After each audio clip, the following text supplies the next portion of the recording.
Direction l'Algérie. Après des mois de rassemblement, l'heure est au scrutin. L'élection présidentielle est fixée au 12 décembre. Et ce mouvement populaire ne semble rien attendre des candidats de l'après-Bouteflika. En direct d'Alger, on va retrouver Anne-Charlotte Iné, notre envoyée spéciale. Bonsoir Anne-Charlotte. Pour la rue, ce que renvoie cette élection présidentielle, c'est le vieux système politique.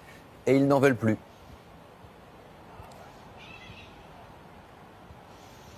Absolument. La très grande majorité des Algérois qu'on a pu rencontrer aujourd'hui nous ont dit qu'ils n'iront pas voter à ces élections, qu'ils considèrent être une farce. Vous savez, le départ d'Abdelaziz Bouteflika en avril, ce n'était qu'un début.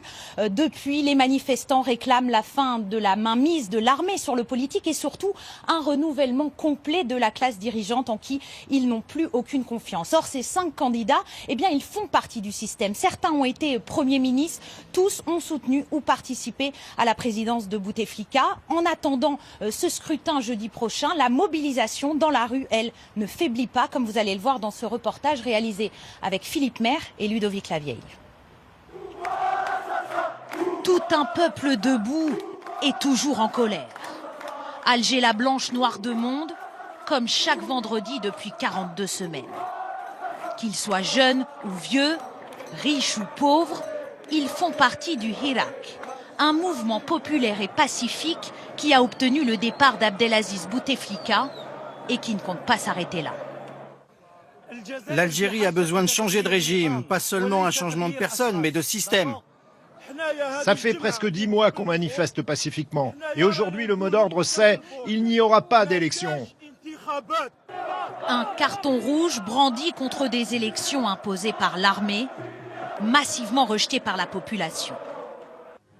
5 candidats, d'anciens ministres ou des responsables liés au système, qui vendredi se sont livrés à la télévision à un débat très formaté sans réelle contradiction. Peu de meetings, une campagne chaotique passée presque inaperçue. Dans les rues de Bab el Oued ce matin, des panneaux électoraux vides ou des affiches déchirées. Ces élections, les Algérois n'y croient pas. Ah oui. Qu'est-ce que vous en pensez? Je ne vote pas. Pourquoi?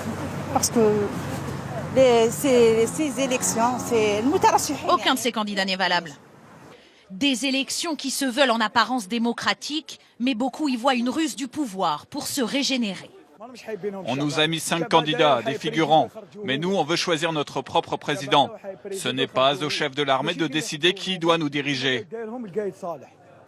Pour faire taire les appels au boycott, les autorités ont intensifié ces dernières semaines les arrestations en marge des manifestations, comme ici par des policiers en civil.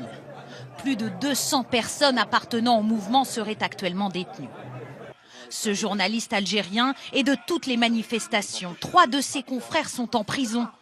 Pour lui, l'élan démocratique du Hirak n'a pas fait changer les méthodes du régime. Beaucoup de gens disent qu'il n'y a pas de répression de la part du pouvoir. Pour eux, la répression signifie automatiquement le feu, le sang, les balles. Non, les arrestations est une forme de répression. Entraver la manifestation les mardis et les vendredis est une forme de répression. Intimider les gens, les arrêter brutalement, comme j'assiste souvent à ce fait, c'est une forme de répression. Mais pas question pour les Algériens de renoncer. Appel à la grève générale ce matin devant la faculté centrale.